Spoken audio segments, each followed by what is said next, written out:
Hello everyone, વ્યા વિદ્યાલયમાં બધાનું સ્વાગત છે.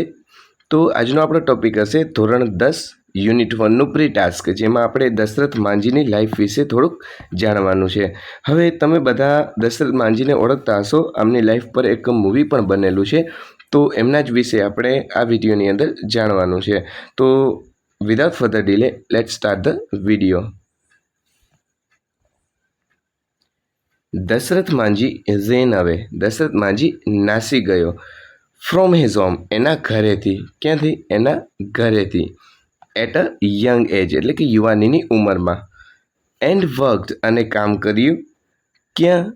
તો એટ ધનબાદ્સ કોલ માઇન, ધનબાદની આ જે છે ટપકું એ એપોસ્ટ્રોફી છે.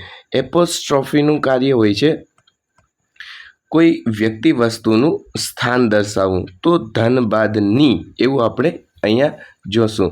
એપોસ્ટ્રોફી એસનો મતલબ થશે ના, ની, નો, નું, ના, એવી રીતના. તો એ યંગ એજમાં પોતાના ઘરેથી નાસી જાય છે અને કામ કરે છે. ક્યાં? ધનબાદની કોલ માઇનમાં. કોલ માઇન અર્થાત કે કોલસાની ખાણમાં. હી રિટર્ન, એ પાછો આવે. ટુ હિઝ વિલેજ, એ પાછો આવ્યો. આવ્યો બોલશું, આવે છે, આવ્યો હતો, આવ્યો છે, એવું આપણે કાંઈ નહીં બોલીએ. હી રિટર્ન અર્થાત કે એ પાછો આવ્યો. ટુ હિઝ વિલેજ, એના ઘરે. હવે અહીંયા એવું થાય છે કે હી એટલે કે ક્રિયાના કરનાર પછી ડાયરેક્ટલી વર્બની સેકન્ડ ફોર્મ છે, અર્થાત કે આ સાદો ભૂતકાળ છે. જ્યારે પણ તમે સાદો ભૂતકાળ બોલો છો ત્યારે તમે સહાયક ક્રિયાપદનો ઉપયોગ કરતા નથી. સહાયક ક્રિયાપદ એટલે શું? તો સહાયક ક્રિયાપદ અર્થાત છે, છું, છો, છીએ, હતો, હતી, હતા. તો સાદા ભૂતકાળમાં તમે સહાયક ક્રિયાપદ બોલતા નથી. તો ડાયરેક્ટલી તમે એમ જ બોલશો તે પાછો આવ્યો. નહીં તો તમે એમ બોલો કે પાછો આવ્યો છે, ના તો તમે એમ બોલો કે પાછો આવ્યો હતો. જસ્ટ ખાલી એટલું જ બોલવાનું. એ પાછો આવ્યો. ટુ હિઝ વિલેજ, એના ગામડામાં. ટુક અપ વર્ક, કામ લીધું. એન્ડ મેરિડ ફાલ્ગુની દેવી, અને ફાલ્ગુની દેવી સાથે મેરેજ કર્યા, એટલે કે લગ્ન કર્યા. વાઇલ ક્રોસિંગ ગેહલોર હિલ્સ, એ દરમિયાન. વાઇલ અર્થાત કે દરમિયાન. ક્રોસિંગ કરતા સમયે એટલે કે એક પારથી બીજા પાર જતા સમયે. કઈ જગ્યાએ એક પારથી બીજા પાર જવાની વાત કરે છે? તો ગેહલુર હિલ્સની. ગેહલુરની જે પહાડીઓ હતી ત્યાંની વાત કરે છે. તો ગેહલુરની પહાડીઓને પાર કરતા સમયે ક્યારે? તો કે એમના માટે જ્યારે એ લંચ લાવતા હતા. હવે કોણ લંચ લાવતા હતા? તો ફાલ્ગુની દેવીની વાત કરે છે. ફાલ્ગુની દેવી જે છે એ જ્યારે એમના માટે લંચ લાવતા હતા, એટલે કે જમવા માટેનું લાવતા હતા, ગેહલુર હિલ્સને ક્રોસ કરતા હતા, ત્યારે ફાલ્ગુની સ્લીપ્ડ, એ સમયે ફાલ્ગુની જે છે સ્લીપ થઈ ગયા, એટલે કે લપસી ગયા.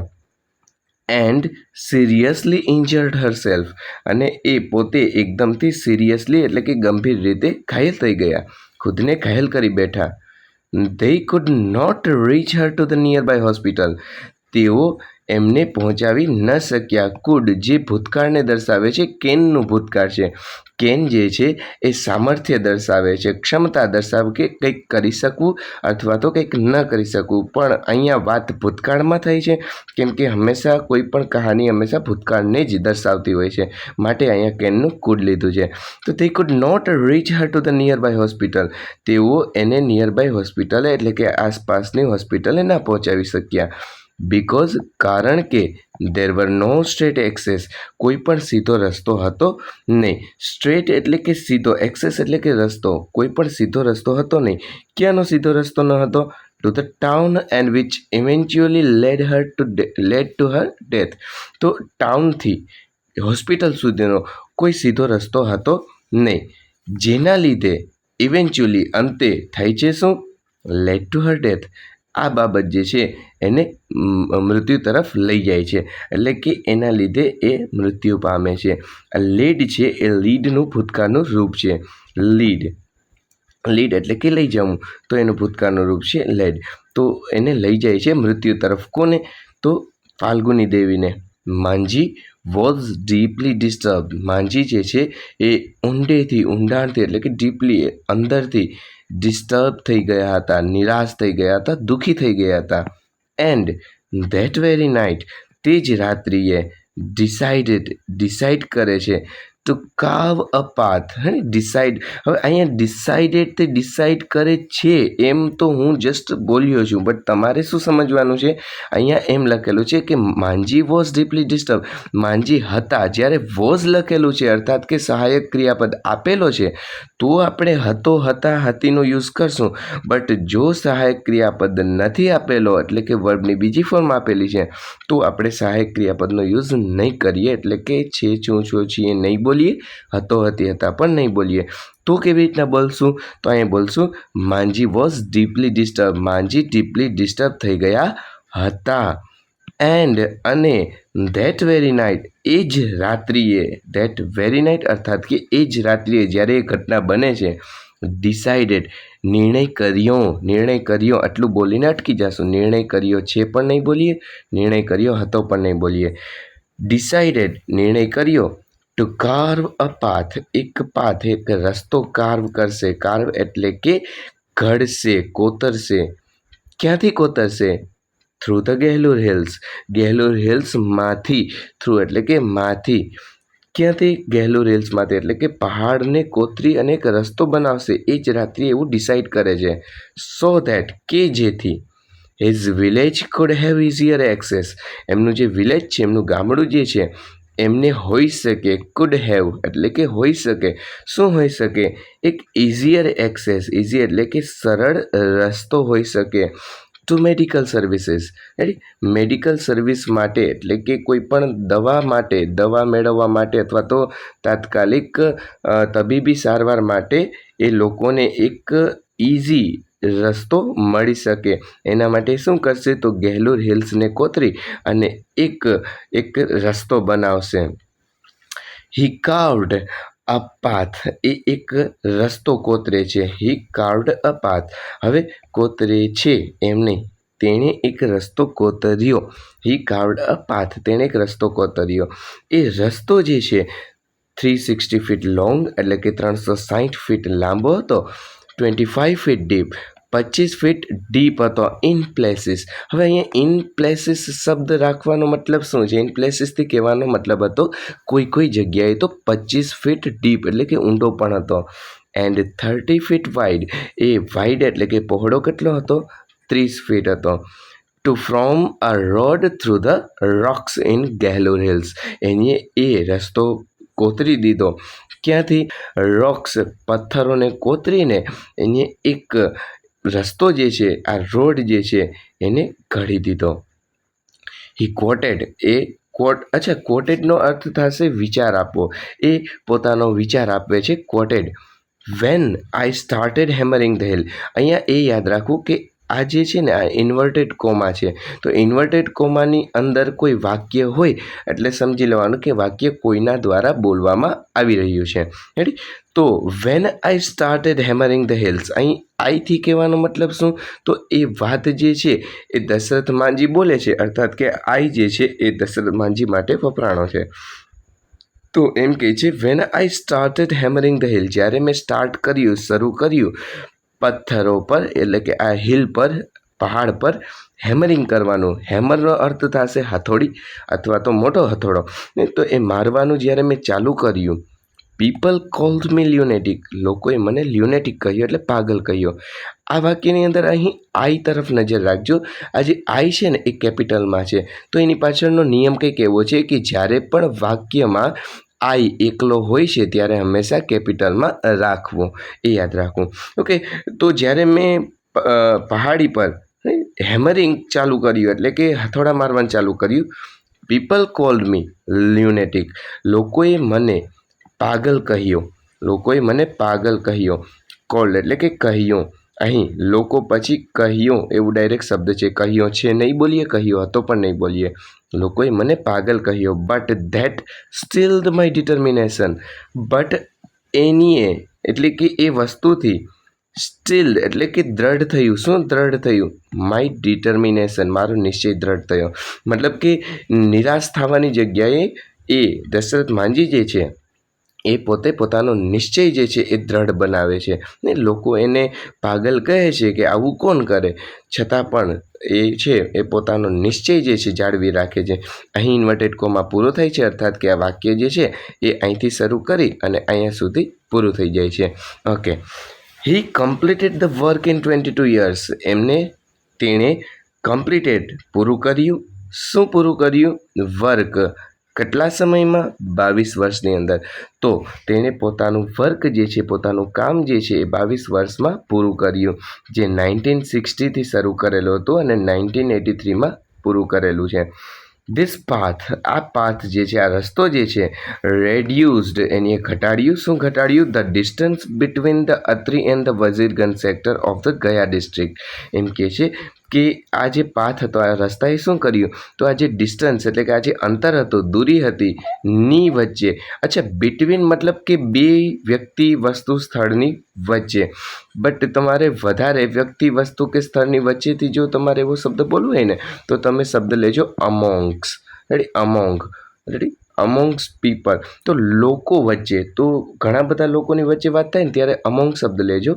બટ જ્યારે બે વ્યક્તિ, વસ્તુ કે સ્થળની વચ્ચે હોય ત્યારે આપણે બિટવીન શબ્દ લઈએ છીએ. ઓકે, તો આ રસ્તાએ ઘટાડ્યું. શું ઘટાડ્યું? અંતર ઘટાડ્યું. કોની વચ્ચેનું અંતર ઘટાડ્યું? Between the Atri and Wazirganj. તો અત્રી અને વજીરગંજ ક્ષેત્ર જે હતા, સેક્ટર એટલે કે ક્ષેત્ર, એ બંને વચ્ચેનું જે અંતર જે છે, ડિસ્ટન્સ જે છે એ ઘટાડી દીધું. અને આ બંને ક્યાં આવેલા છે? ઓફ ધ ગયા ડિસ્ટ્રિક્ટ ના છે. ગયા ડિસ્ટ્રિક્ટના હતા. ડિસ્ટ્રિક્ટ એટલે કે જિલ્લો. તો આ અંતર જે છે કેટલું ઘટાડેલું છે? From 55 kilometre to 15 kilometre. Okay, તો 55 કિલોમીટરથી કરી અને 15 કિલોમીટર સુધી એ અંતર જે છે એ ઘટી ગયું. તો પહેલાં અંતર હતું એ 55 કિલોમીટરનું હતું, હવે કેટલું વધ્યું? તો 15 કિલોમીટરનું. લેટર એટલે કે ત્યારબાદ માંજી સેડ, માંજી બોલ્યા. જો ફરી પાછું ઇન્વર્ટેડ કોમાની અંદર વાક્ય છે, અર્થાત કે આ વાક્ય માંજી દ્વારા બોલાય છે. લેટર, ત્યારબાદ માંજી સેડ, માંજીએ કહ્યું, though most villagers taunts with me. એમ કે છે જો કે, ધોનો અર્થ થશે જો કે, ધો મોસ્ટ વિલેજર્સ એટલે કે ઘણા બધા વિલેજર્સે મને મેણા માર્યા. ટાઉન્ટેડ અર્થાત કે મેણા મારવા, ટોન મારવા. તો most of the villagers taunted me at first. શરૂઆતમાં મને ઘણા બધા લોકોએ મેણા માર્યા. There were quite few who lent me support. There were quite few, ત્યાં અમુક તો એવા હતા, એટલે અમુક એવા હતા જ જેનીએ મને સપોર્ટ પણ કર્યો. There were quite few, few એટલે કે અમુક. There were quite a few who lent me support. અચ્છા, લેન્ટ જે છે, લેન્ટ એટલે કે આપવું, એટલે લેન્ટ એટલે કે આપવું. તો એને મને સપોર્ટ આપ્યો. પણ કેવી રીતના સપોર્ટ આપ્યો? તો ઉધાર સપોર્ટ આપ્યો. રાઈટ? કેવી રીતના? બાય ગિવિંગ મી ફૂડ, મને ફૂડ આપીને સપોર્ટ કર્યો. And helping me by my tools, અને મારા ટૂલ્સ ખરીદવા માટે મારી મદદ પણ કરી હતી.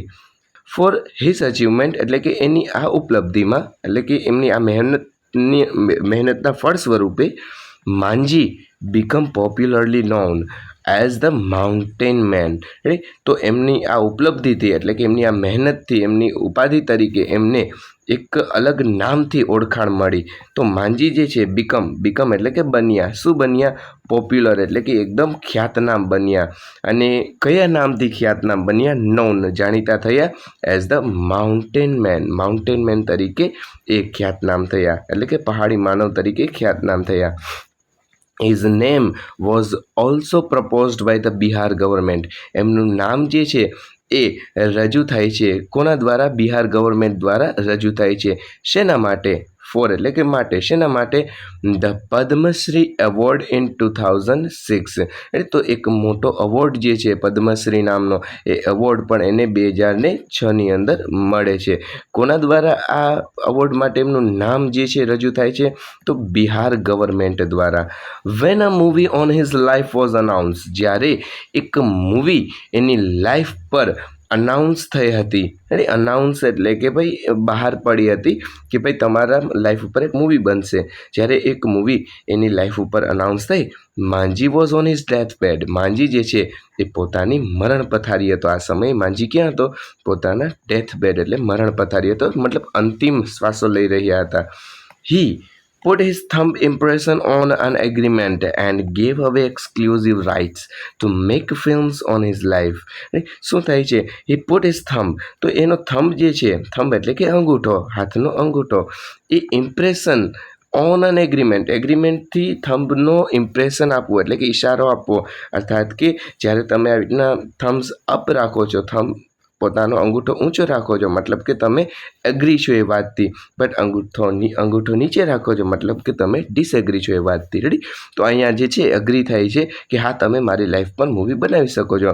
એન્ડ ગેવ અવે, અને આપી દીધું. ગેવ અવે એટલે કે આપી દીધું. શું આપી દીધું? એક્સક્લુઝિવ રાઇટ એટલે કે વિશિષ્ટ અધિકાર. એટલે એવો અધિકાર જે પોતે જ આપી શકતા હતા, એની લાઈફ ઉપર મૂવી બનાવવાનો અધિકાર એ પોતે જ આપી શકતા હતા કે હા તમે બનાવી શકો છો. તે એ જે વિશિષ્ટ અધિકાર હતો એ આપી દીધો કે હા તમે મારી લાઈફ પર મૂવી બનાવી શકો છો. To make a film on his life, એક ફિલ્મ એની લાઈફ પર બનાવી શકો છો. The mountain man was given a state funeral by the government of Bihar. એ જે માઉન્ટેન મેન, એ પહાડી માનવ જે હતા, એને આપવામાં આવ્યું. શું આપવામાં આવ્યું? એક સ્ટેટ ફ્યુનરલ. અચ્છા, અહીંયા સ્ટેટ જે શબ્દ છે, આમ તો સ્ટેટનો અર્થ જે છે રાજ્ય કેવું થાય, બટ અહીંયા જે છે એક ગૌરવ તરીકે આ શબ્દનો ઉપયોગ લેશો. એક ગૌરવશાળી અંતિમ સંસ્કાર આપવામાં આવ્યું. કોના દ્વારા? બાય એટલે કે દ્વારા. કોના દ્વારા? The government of Bihar. બિહારની ગવર્મેન્ટ એટલે કે બિહારની સરકાર દ્વારા એને એક ગૌરવશાળી અંતિમ સંસ્કાર પણ આપવામાં આવ્યું હતું. તો આ હતી કહાની જે છે આપણા માઉન્ટેન મેનની એટલે કે દશરથ માંઝીની. આઈ હોપ કે તમને આ વિડીયોની અંદર ઘણું બધું શીખવા મળ્યું હશે, અને નવા વિડીયોઝ જે છે આપણે આપણા ચેનલની અંદર મૂકતા જ રહેશું. તો જીસીઆરટી અને એનસીઆરટીના બધા જ ટોપિક જે છે આપણા ચેનલની અંદર છે, વિઝિટ લઈ લાઇક, શેર અને સબસ્ક્રાઈબ કરવા પણ વિનંતી. અને નોટિફિકેશન જો તમને મળી રહે એના માટે તમે બેલ આઇકનને પણ પ્રેસ કરજો. Thanks for watching.